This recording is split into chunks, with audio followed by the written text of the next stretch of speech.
Witamy serdecznie w 12. edycji Nowo Podcast. Miłosz Zagórski, Wojciech Jagodziński. zapraszamy serdecznie. Dzień dobry, cześć. Chciałem bardzo serdecznie Was przywitać i podziękować za to spotkanie. Jesteśmy dzisiaj w firmie Radziejewski, Centrum Likwidacji Szkód w Jędrzejowie. Wojciech Jagodziński. Miłosz Zagórski. Karol Radziejewski. I Kamil Radziejewski. Powiedzcie proszę coś więcej o miejscu, w którym się znajdujemy. Nam jest bardzo miło, że mogliśmy się z Wami spotkać. Znajdujemy się w naszej rodzinnej firmie Jędrzejów, ulica Partyzantów 43-39, tak? Gdzie docelowo prowadzimy serwis blachowsko-lakierniczy od X lat, ponad 20-25 lat na rynku. Biznes rodzinny, tak, który zapoczątkował nasz tata te 25 lat temu. No i po prostu cały czas jedziemy na tym wózku i staramy się wspólnie z bratem kontynuować pracę rodzinną i ten cały temat, pchać ten wózek do przodu. Okay, czyli pchacie go już, jak rozumiem, od najmłodszych lat, można powiedzieć. Dokładnie. No ja jestem młodszy od Kamila o 5 lat i pewne kroki, które były tu poczyniane na samym początku, są tak dawne, że ja nie sięgam pamięcią sytuacji, w której nie było tego warsztatu, więc brat powiedział, że 25 lat takiej prężnej, działającej firmy założonej dokumentacyjnie, natomiast sam warsztat można by liczyć, że myślę, że ponad 30 lat tak startował temu, bo sam mam 32 lata, tak jak powiedziałem, pewnych rzeczy nie pamiętam, a już się to odbywały naprawy w tym czasie, kiedy byłem tak mały. No dobra, ale jak do tego doszło? Bo z tego co wiemy, to w pewnym momencie swojego życia stwierdziliście, że jednak pójdziecie chyba w troszkę inną stronę niż lakiernictwo, niż warsztat. Mam rację? Wiesz co, dokładnie. To było też tak, że od najmłodszych lat to nasze dzieciństwo, bo ten warsztat zawsze był gdzieś z tyłu, tak, na drugim planie. Ojciec zawsze prowadził ten samochód, prowadził ten serwis docelowo przez tamte czasy i te aspekty. Oczywiście to się na przestrzeni czasu mocno zmieniło, jak dobrze o tym wiecie. Kwestia BHP, jakości pracy, kultury pracy, higieny, to są w ogóle dwa światy. Kiedyś czegoś takiego w ogóle nie było. Kiedyś nikt nie mógł pomyśleć o kwestii komory lakierniczej, gdzie z tą, nazwijmy to, konwencjonalną chemią wiązało się dużo później problemów zdrowotnych, tak? Więc on lubił to, co robił, tak?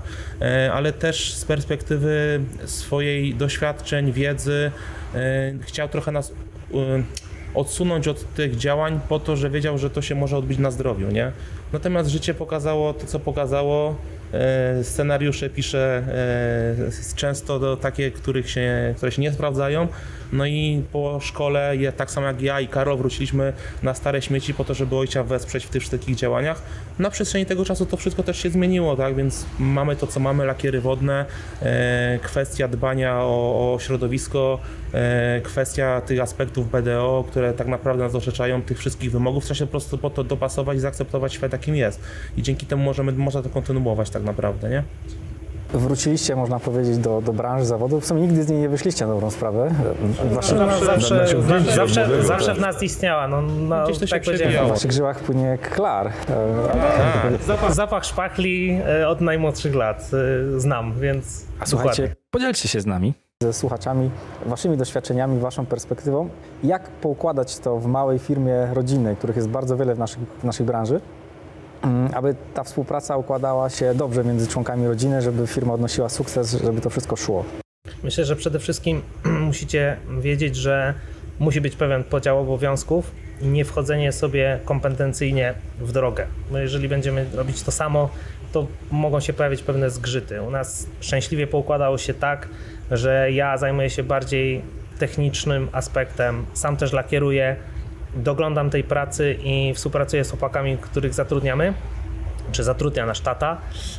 Natomiast brat zajmuje się już stricte bardziej dokumentacyjną kwestią, obroną tej rentowności naprawy i technologii, która jest po prostu w naprawach.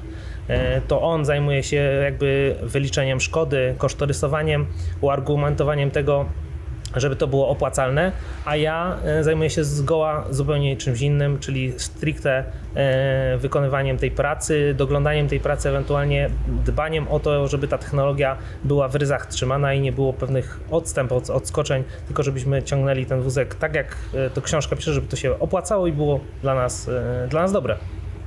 Tak jak też mieliśmy okazję podejrzeć pracę serwisu, zauważyliśmy, że właściwie w każdej strefie, za którą odpowiada każdy z Was, bardzo dużą uwagę przywiązuje się do takiej dyscypliny kosztowej przy jednoczesnym zachowaniu reżimu technologicznego i to nie jest tak, jak mogłoby się wydawać, że tutaj serce i rozum, tak, pasja, lakierowanie versus koszty, to trzeba połączyć i pogodzić. No wiesz co, na pewno tak jest.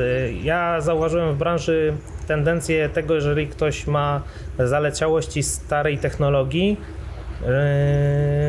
że próbuje ją adaptować do nowej albo miesza technologię, co jakby globalnie patrząc na rentowność serwisu nie ma kompletnie żadnego znaczenia. Bo dzisiaj jest mnóstwo osób, które patrzy jednostkowo na cenę danego produktu i przedstawiają, że używając tego produktu ta naprawa jest droższa. A nie bierze w ogóle pod uwagę czasu pracy kabiny, czasu obróbki danej rzeczy, a my patrzymy przez to, że jesteśmy dość młodymi ludźmi, troszeczkę inaczej.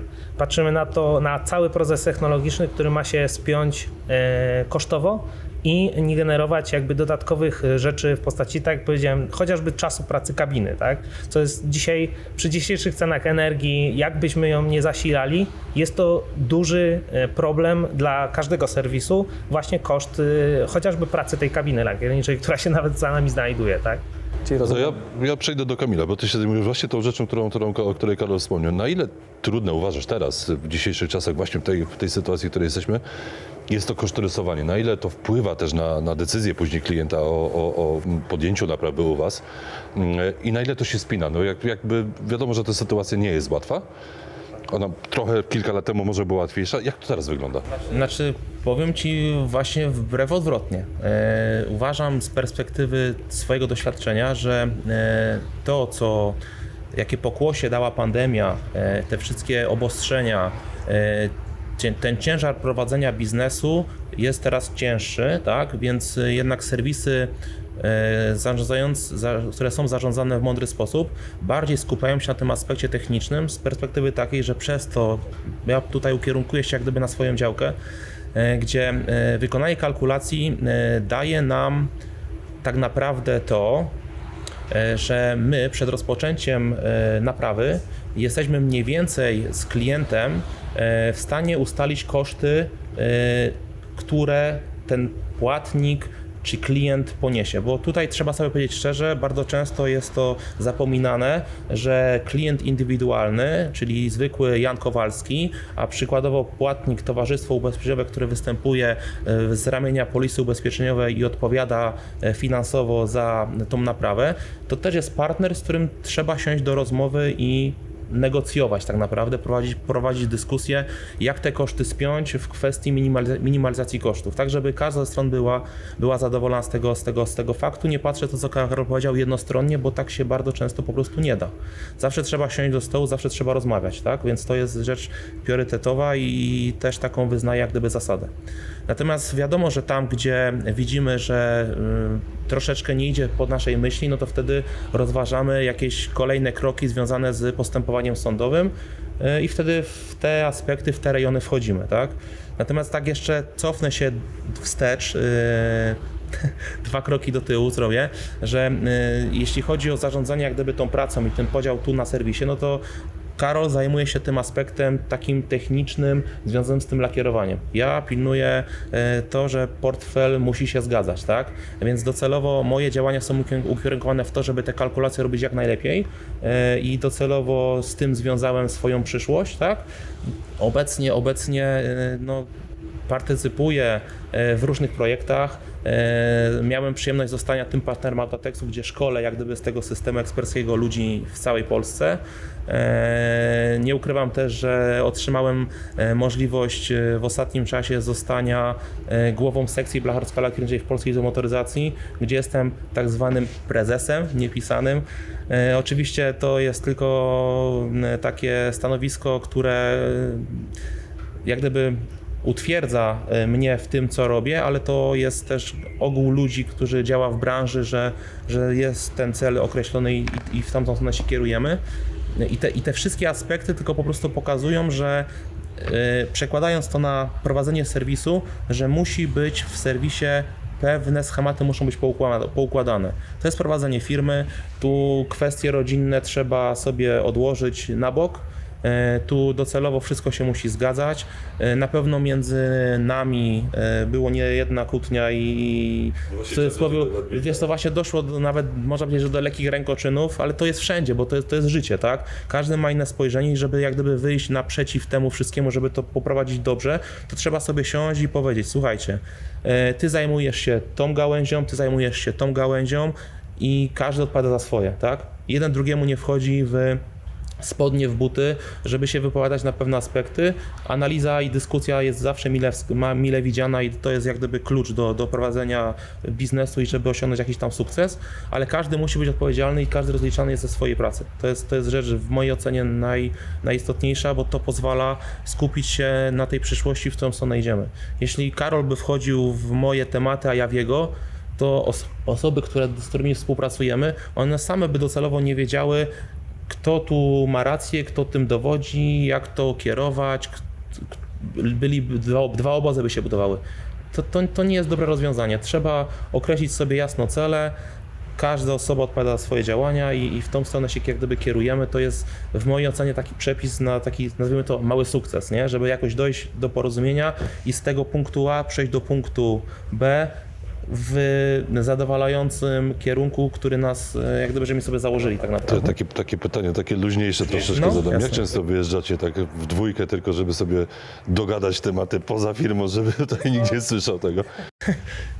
Nie wiem, powiem ci, kiedy to miał ostatni raz, bo szczerze powiedziawszy nie ma nikt na to czasu, nie? To tak, znaczy może inaczej. Mam nadzieję, że w przyszłości to nastanie, że doczekamy takich czasów, że będziemy mogli sobie spokojnie odpuścić, warsztat będzie sobie szedł swoim życiem, a my nie będziemy w to musieli bezpośrednio gdzieś tam się angażować. Nie? No, na ten moment to jeszcze nie ta pora, no ale mam nadzieję, że to kiedyś to nastanie, nie? Tak. Płynnie przejdźmy może do tematu praca, biznes, a życie rodzinne. Jak to pogodzić? Czy to się da pogodzić? No to jest ciężki temat. To to się przeplata, nie? Każdy, kto prowadzi firmę, nie tylko warsztat, myślę, że wie, że żeby coś osiągnąć, niestety trzeba trochę poświęcić tego czasu rodzinnego na to. No nie jest to dobre dla naszych rodzin w takim kontekście, że nas pewnie nie ma tak. No może tak, jak tata zaczynał, to pracował po godzinach i tak dalej, ale do czegoś doszedł. Ja jestem nauczony takiej pracy, że jednak jeżeli się jej oddasz, to oddaj. Taty nie było często, bo pracował, tak? Więc no, dzisiaj troszeczkę ten model pracy się zmienił. My z bratem jesteśmy częściej ze swoimi rodzinami niż mój tata był ze swoją rodziną, ale no, poświęcamy się maksymalnie. Ciężko jest wyjechać na wakacje, ciężko zamknąć warsztat, bo jeżeli jest zamknięty, to nie pracuje, nie zarabiamy pieniędzy, tak? Ale da się pewne rzeczy pogodzić w ten sposób, żeby te nasze drugie połówki czy nasze rodziny nie czuły, że nas nie ma i żeby to wszystko szło w dobrym kierunku po prostu ku rozwojowi, a nie ku cofnięciu się i jakimś niepotrzebnym, nie tą drogą, którą sobie założyliśmy. Tak? To znowu luźniejsze pytanie, jak wy sobie radzicie z tatą, bo to jest jego perełka, to stworzy tą firmę, przekazał w wasze ręce, ale na pewno jestem przekonany o tym, że jeszcze tutaj jego duch cały czas krąży i cały czas coś tam patrzy wam na ręce, czy się mylę? Wiesz co, nawet nie duch, on tutaj cały czas prężnie działa, myślę, że on nie jest w stanie, nawet jakby chciał, odpuścić i żeby go tutaj nie było, bo to jest jego życie. Jemu nie można tego zabrać. Nawet jak czasami by się chciało mieć więcej swobody w podejmowaniu pewnych decyzji i nie tłumaczyć się z pewnych swoich decyzji albo założeń, no to z drugiej strony nie wyobrażam sobie odsunąć człowieka, który to zbudował, bo by go to zniszczyło. Po prostu... Tak nagle byś mu zabrał, część siebie by stracił, nie? Więc to się tak nie da. Powiązane jest całe życie z tą firmą, więc zabierając mu tak tą możliwość, tak w 100% tak naprawdę, to tak bym mu zabralibyśmy mu razem cząstkę jego życia. Więc to jest jego dziecko, trzecie dziecko, ten cały serwis. I wiesz, i chce nas wszystkich wychować na równym poziomie, więc nigdy my tego nie zrobimy.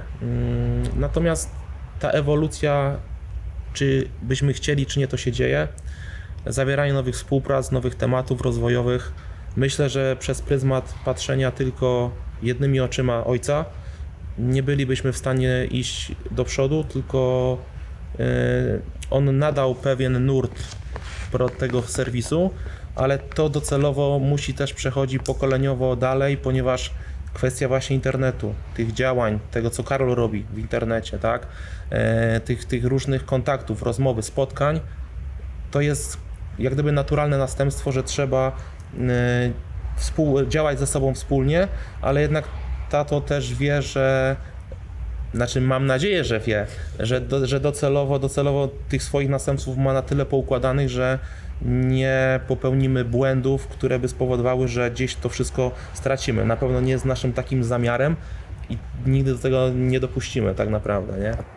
W takim razie moje pytanie, może też od strony troszeczkę historycznej. Jak to doszło, czy dochodziło na etapach do współpracy z wiodącym dostawcą technologii w waszym serwisie? Mówisz o Spectralu, tak po prostu.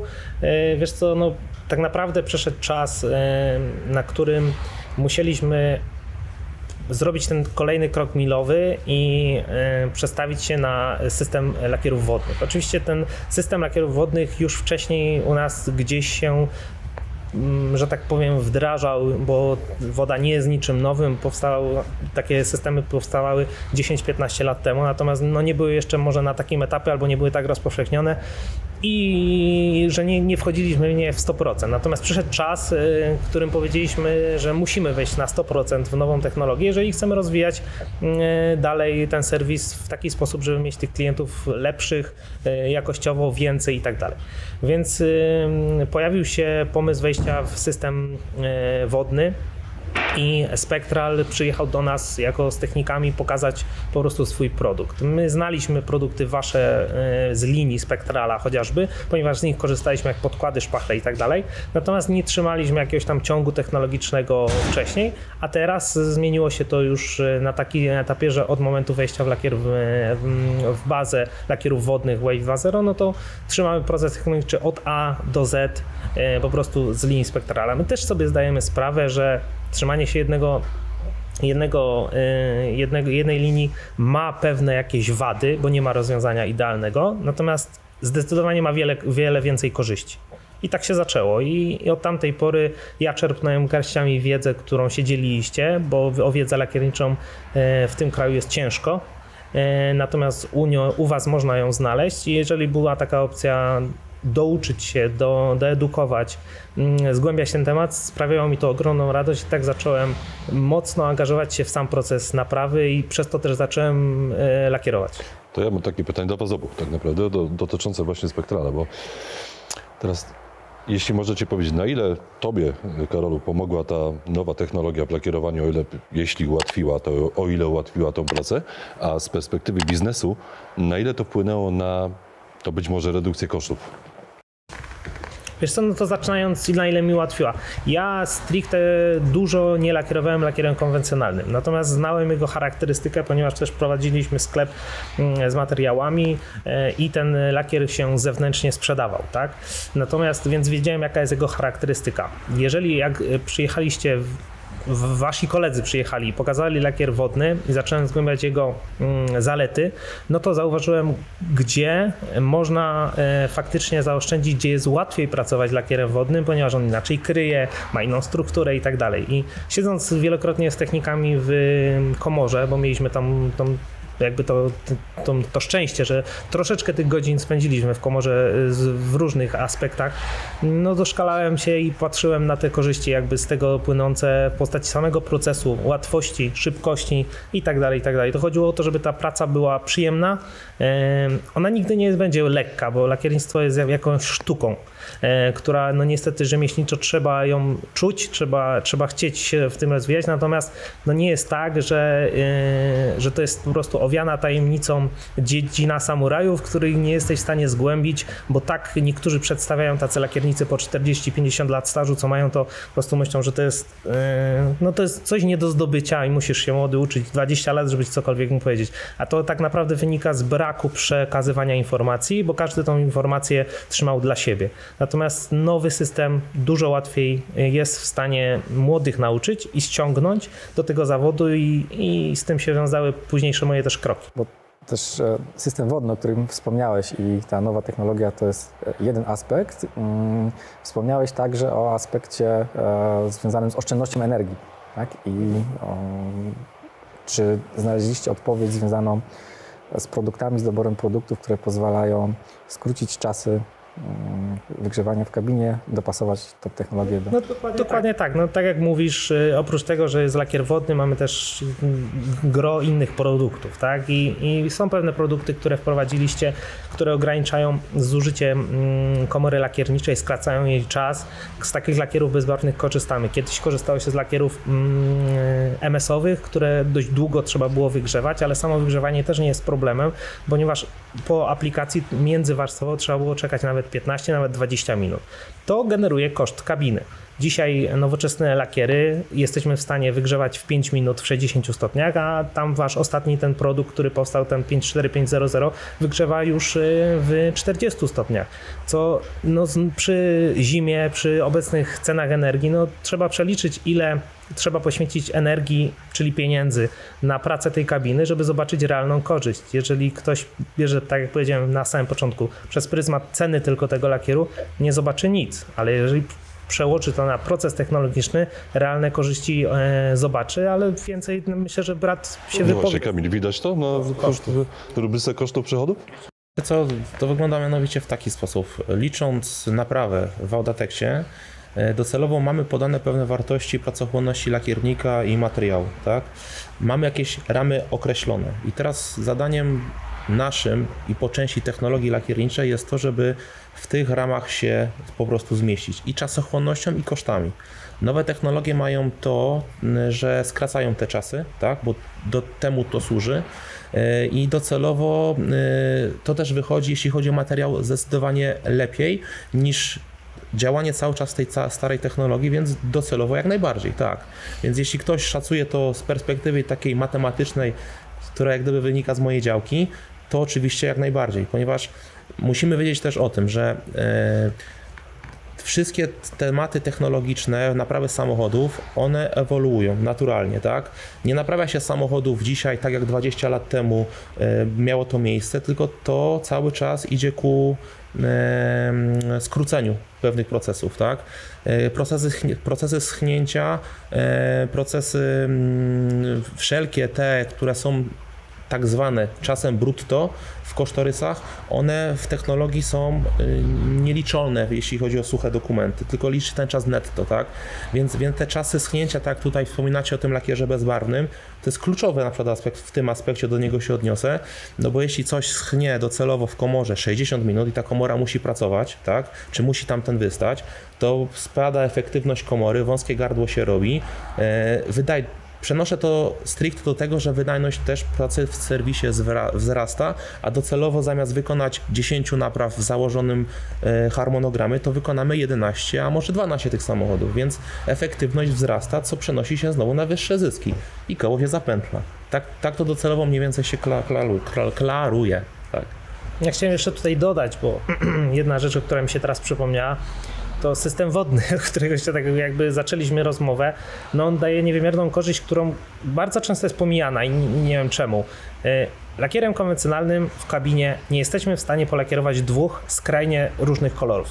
Co za tym idzie, nawet jak będziemy mieć szybki lakier bezbarwny, czy szybko nam utwardzający się, wygrzewający, no to musimy wprowadzić jedno zlecenie, wykonać je w 100%, wprowadzić drugie. Natomiast przy lakier wodny zrobił na mnie takie wrażenie, że ja potrafiłem, czy lakiernik, który u nas pracuje, 4-5 kolorów skrajnie różnych, czerwony, biały. Ludzie mi często nie wierzą, dlatego zacząłem się też dzielić pewnymi rzeczami na social mediach, że w jednym wsadzie w kabinie, jeżeli wszystko mamy na wieszakach, nie musimy niczego nakrywać, jeżeli mądrze to poustawiamy, jesteśmy w stanie pokrywać skrajne kolory jednym wsadem do kabiny. To jest to jest duża oszczędność. Naprawdę to jest duża oszczędność, bo mówię, nie wydłużamy 4-5 wsadów, tylko mamy jeden. Więc no, siłą rzeczy. Przejdźmy zgrabnie, bo sam o tym wspomniałeś, social media. Skąd pomysł na udzielanie się w social mediach? Wiesz co, to było najtrudniejsze. Najtrudniejsze było się przełamać, ale kiedyś były szkoły zawodowe. Teraz też są, ale była pewna przerwa. I jak tutaj przychodziło do nas 20 uczniów, 15 uczniów i ci chłopacy chcieli w jakiś sposób zgłębiać tą wiedzę, to okazało się tak, że przez brak szkoły zawodowej przestało tu w ogóle przychodzić uczniowie. Albo był jeden, albo klasa się nie utworzyła, różnie, tak? Ja poznałem nową technologię, widziałem w tym dużą radość i satysfakcję z wykonywania napraw pojazdów, która może być jakby pokazana.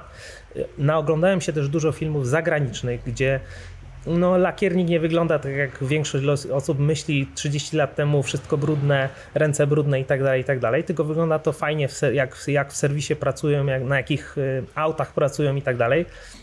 To pokazał też detailing, tak? Możemy sobie mówić, co chcemy, to jest ciężka praca, ale jak ktoś widzi, że chłopaki myją Porsche, BMW czy coś takiego, no to każdy chciał i gro młodych ludzi poszło w ten biznes, mimo że on jest bardzo ciężki. Podobnie jest z lakiernictwem. On było trochę takie z dystansem, że to nie jest nic fajnego, a ja wziąłem sobie taką misję do siebie, że pokażę, że w Polsce można, ten zawód lakierniczy nie jest tak bardzo trudny, a daje mnóstwo satysfakcji, pracujemy na fajnych autach, no można się tym cieszyć, tak? Chodziło mi o to, żeby zaszczepić też w tych młodych ludziach pewien bakcyl, jak to się mówi, tego, żeby chcieli ten zawód po prostu wchodzić, bo jest nas mało, jeśli chodzi o lakierników i to jest jakby taki pierwszy moje zadanie, taki cel, który sobie objąłem, a no trochę się to rozpowszechniło. I powiedz, przełożyło się to faktycznie na to, że młodzi zaczęli przychodzić, interesować się zawodem? Powiem Ci tak, może to jest jeszcze za krótki czas, żeby oceniać to, czy to młodzi w to wejdą, natomiast bardzo dużo osób do mnie się odzywa z pytaniami, często starszych, często z dużo większym doświadczeniem niż ja mam, bo widzą, że dany produkt czy o danym aspekcie mam trochę wiedzy, mówiąc to w internecie. Młodzi ludzie też obserwują, bo przychodzi do nas część osób jeszcze na sklep, gdzieś coś robi i coś się zaczyna interesować i dopytuje, tak? Więc widzę poruszenie w tym temacie, więc myślę, że jest to dobrą drogą na przyszłość do tego, żeby jak ktoś młody chce taki zawód wykonywać albo spodoba mu się to, a jest z naszego regionu, może przyjść tutaj do nas właśnie, a nie do kogoś innego i tu się uczyć tego zawodu i ewentualnie tutaj pracować, tak? A powiedz, co można powiedzieć o mediach społecznościowych w kontekście biznesowym? Czy to się jakoś przekłada, czy się nie przekłada na zlecenia, na rodzaj zleceń? No myślę, że zdecydowanie się przedstawia. Ja oprócz tego, że tam pewne mądrości, że tak powiem, swoje udzielam na internecie, to też dzielę się z konkretną naprawą danego egzemplarza, jeśli chodzi o samochód. Jeżeli naprawiamy samochód już lepszej klasy, powiedzmy, to on jest taki bardziej medialny, tak? Więc ludzie posiadający albo kupujący taki samochód podobnej klasy też chcą ten samochód mieć naprawiony w sposób rzetelny, prawidłowy, na nowej technologii, na nowych narzędziach i chcą mieć ten proces udokumentowany. To jest taki klient, którego trzeba zadbać, tak? Czyli pokazać mu każdy proces od blacharki poprzez przygotowanie do finalnego lakierowania włącznie. Więc ten klient, jeżeli widzi, że naprawialiśmy jeden, drugi, trzeci taki samochód i widział ten proces, nie tylko zdjęcie, że przed, po, to widzi jakich technologii, jakich narzędzi używamy, więc przekonujemy go do siebie też tym aspektem i tak ta praca zaczęła do nas z całej Polski tak naprawdę spływać, bo okazało się, że mimo, że jesteśmy w mniejszym mieście niedaleko Kielc, no to okazuje się, że praktycznie z każdego zakątka Polski do nas ta praca gdzieś się zaczęła pojawiać. Właśnie taka prywatna z takimi autami premium, które wykonujemy. No patrzcie, czy to jest ten sekret, żeby te samochody tego typu, oczywiście te bardziej wartościowe, pojawiały się w warsztacie. No to trzeba nagrywać filmy po prostu. Super.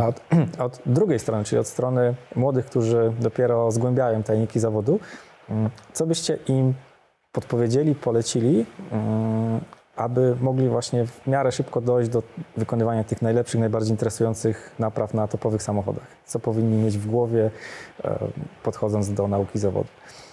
Na pewno dużo pokory, ale ciągłe udoskonalanie własnej pracy i podnoszenie jakości.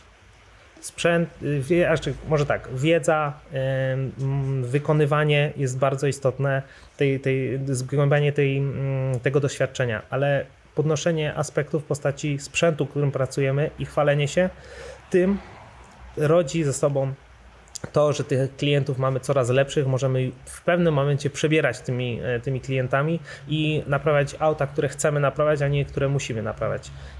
Niestety zaczynając kompletnie od zera, no jest ciężko takie rzeczy osiągnąć, bo na to trzeba lat pracy, chociażby tutaj to nie jest Zocat, który ma 2 lata działalności, ale no to ewoluuje, trzeba się do tego dostosowywać i znać też swoją wartość, ale no jakby też za tym idzie po prostu ciągłe dążenie do tego, żeby było lepiej. Tak na koniec, bo powoli możemy już myślę, wymęczyliśmy wystarczająco dużo. Nie, koniec. Jeszcze nie koniec? Absolutnie.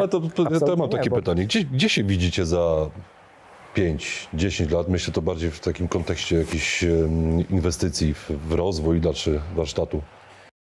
No powiem wam tak szczerze, że pewnie Karol powie to samo.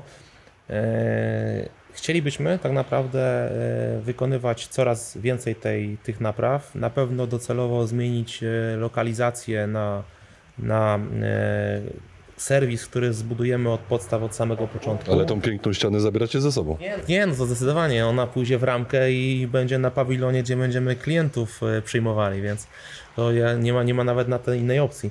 Natomiast chcielibyśmy, powiem szczerze, postawić tak naprawdę serwis taki z krwi i kości, żeby to wyglądało jak po prostu fabryka, bo nie jeden już miałem przyjemność widzieć i to naprawdę buduje niesamowitą, no jak gdyby potęgę, żeby dojść do takiego poziomu, a myślę, że to tylko kwestia ciężkiej pracy i działania rzetelnie, to co się robi, to jest wszystko do zrobienia. No i słuchajcie, no co takiego, żebyśmy mieli co robić, żeby te nasze auta elektryczne, które niestety do nas przyjdą i nieubłaganie, też się docelowo, nazwijmy to, trochę psuły, ale tak, żebyśmy mieli co lakierować i co naprawiać, a nie żeby to było, jak się zepsuło, to na świętniki trzeba kupić nowe, bo podobno takie tendencje i to wszystko w tą stronę zmierza. No nie wiem, co jeszcze mógłbym dodać w tej kwestii. Jeśli chodzi o kwestię takiego biznesu tak naprawdę, nie? To myślę, że... Karol, od strony lakierów? Czy wiesz to na pewno muszę to powiedzieć, podzielam zdanie brata. Chcielibyśmy mieć taki serwis prawdziwego zdarzenia tworzony od podstaw, gdzie no wiadomo, na tych wszystkich zasadach będzie takie jak z obrazka, jak to się mówi. Natomiast lakierniczo, nie wiem, czasami ciężko jest powiedzieć, bo dochodzimy do jakiegoś etapu, w którym znamy produkt. To też jest pułapka lakierników, myślę. I myślimy, że nie może im być nic lepszego, tak? Oczywiście chciałoby się skracać ten czas, ułatwiać i tak dalej. Ale myślę, że na obecną chwilę technologia już osiągnęła dość sporo. Oczywiście są jeszcze parę aspektów, które wchodzą i mocno się przebijają w ostatnich czasach, mimo że ta technologia już od jakiegoś czasu przebijała się, ale nie mogła się przebić, a teraz coraz częściej widzę ją. Nie chcę tu wymieniać, tak, bo to nie o to chodzi. Natomiast jest parę jeszcze aspektów w lakiernictwie, które może zrewolucjonizować albo wywrócić ten proces naprawy jeszcze bardziej. Mówię tu właśnie o lakierach, o podkładach, o szpachli. Jest pewna tendencja tego, żeby coraz bardziej skracać. Czy to jest potrzebne, czy nie, to już jest druga sprawa, ale myślę, że ten wywrót tej technologii jeszcze będzie i to nie raz. Czyli ta przyszłość przed nami, wami, a życzymy wam, aby to marzenie, ta wizja się... Jeszcze jedno, wiesz, tak już kończymy. Tak, a już... Nie? Ale to jeszcze jedno pytanie mam, bo... No dobrze, to też... Taki projekt, najlepszy projekt wasz w lakierni, jaki wykonaliście? I który może nie był taki najlepszy. To myślę, Karol, że ta Mazda, nie? No tak. 46V. Tak. Szóstka. To była taka trochę wtopka. To była wtopa, Rozwijcie to. No, wiecie, Wtopa i nie wtopa, tak? Wtopa była pod takim kątem, że To była podejście... taka wtopa przełożona na lekcję życia i wyciągnięcie wniosków. O, kontynuuj. Dokładnie, bo jakby podejście właśnie standardowe, szablonowe może zgubić. To powtarzam czasami swoim klientom, jak właśnie przychodzą do nas się coś dopytać albo o jakiś lakier i tak dalej. Właśnie to się okazało takim aspektem, gdzie założyliśmy standardowe lakierowanie, czerwona Mazda, tak? A gdzieś nie do końca było zgłębione, jak ten kolor wygląda, jak jest trudny i ile kosztuje sam lakier. I okazało się, że przyjęliśmy zlecenie, umawiając się na konkretne pieniądze, no i zderzyliśmy się ze ścianą, że to nie jest takie proste polakierować tym kolorem, a jeszcze dodatkowo ten kolor nie jest wcale tani. Oczywiście mieliśmy tą możliwość, bo pracujemy, jesteśmy też partnerskim zakładem Spektrala, więc siłą rzeczy mieliśmy wsparcie techniczne, więc jak już dowiedzieliśmy się, że to nie jest takie proste, no to poprosiliśmy Was o pomoc i przyjechaliście nam pomóc. A też mamy taką zasadę niepisaną w zakładzie, że jeżeli umawiamy się na daną kwotę pieniędzy, to nie negocjujemy później, bo wie pan, bo ten lakier jest droższy. No to jest nieprofesjonalne podejście. Okej, różne rzeczy mogą się wydarzyć. Jeżeli coś naprawiamy, okaże się, że jest mocniej uszkodzone niż to było widać, no to jest inna sprawa. Natomiast jeżeli umówiliśmy się tutaj na konkretne lakierowanie za konkretne pieniądze, no to trzymaliśmy się tego od A do Z. To jest nasza wina, że nie sprawdziliśmy, ile ten lakier kosztuje czasu i sam w sobie jako produktu. Więc no to była lekcja pokory, ale też lekcja, jak działać przy takim kolorze. No i jakby podniesienie kolejnych po prostu. No, brakuje mi słowa, ale rozumiem, że chodzi o kompetencje. Ostatecznie Mazda cacy.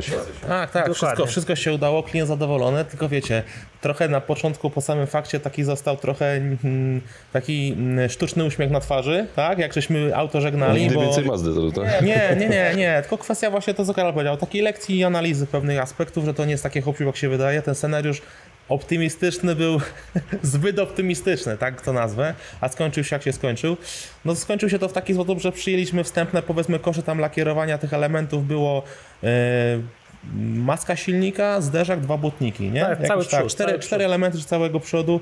Przyjęliśmy, że spokojnie to zmieścimy się na poziomie 3,5-4 tysięcy złotych, takie były szacunki, po czym się okazało, że jak przyszło zapłacić za materiał, to wyszło 7.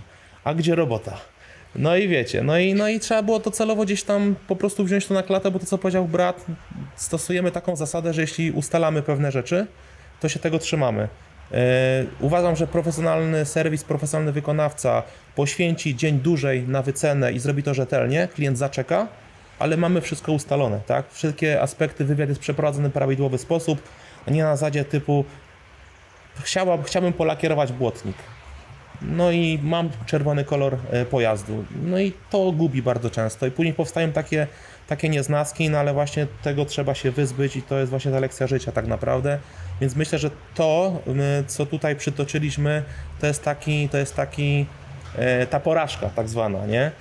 Która celowo została przekuta in plus dla serwisu, ale kwestią doświadczenia i lekcji, nie? Może nie finansowym. To pochwalcie się jeszcze najbardziej spektakularną naprawą, realizacją, jaką pamiętacie. Wiecie, to ciężko, tak? Bo Trochę tych aut, wiecie, co się przewinęło tak naprawdę. Dla każdego co innego jest tym najlepszym, tak? Czy chodzi o możliwość położenia danej struktury, czy samochód i tak dalej, bo i przerabialiśmy samochody amerykańskie typu Corvette, które robiły kolosalne wrażenie, a przerabialiśmy auta jak stary Kadett, który był odbudowany po całości u nas i też jako wizualnie skończony projekt dał nam wiele satysfakcji, więc myślę, że ciężko będzie wybrać, bo dla każdego będzie to coś innego. Nie wiem, co ja bym wybrał nawet, więc nie chciałbym po prostu określić, że to i to jest tym najlepszym. Myślę, że najlepsze to dopiero przed nami i chyba tego się będę trzymał, bo ja jestem chłonny wiedzy i chcę jakby coraz więcej. Jest, może tak, jeszcze parę marek samochodów, których nie miałem przyjemności lakierować, a bardzo chętnie bym je polakierował, kierował i będziemy do tego dążyć. Chciałbyś zdradzić te marki? Być może nas słuchają ich przedstawiciele? No, myślę, że wiesz, Właściciele są marki egzotyczne, które każdy miał, jak to się mówi, w dzieciństwie nad łóżkiem powieszone. I W czerwienie wchodzimy czasami może? Jeszcze raz? Czerwienie takie? Żółcie, czerwienie, Tak, pomarańcze, wiecie o co chodzi. Teraz tych marek się trochę więcej zrobiło niż tam jak było w latach 90. czy 2000, a przynajmniej są bardziej dostępne i myślę, że przez to, że tych samochodów fajnych w Polsce jeździ coraz więcej i coraz więcej jest ściąganych ze Stanów chociażby, ale to tak naprawdę nie ma znaczenia, no to jest co robić, jeśli chodzi o te fajne pojazdy, takie droższe, szybsze.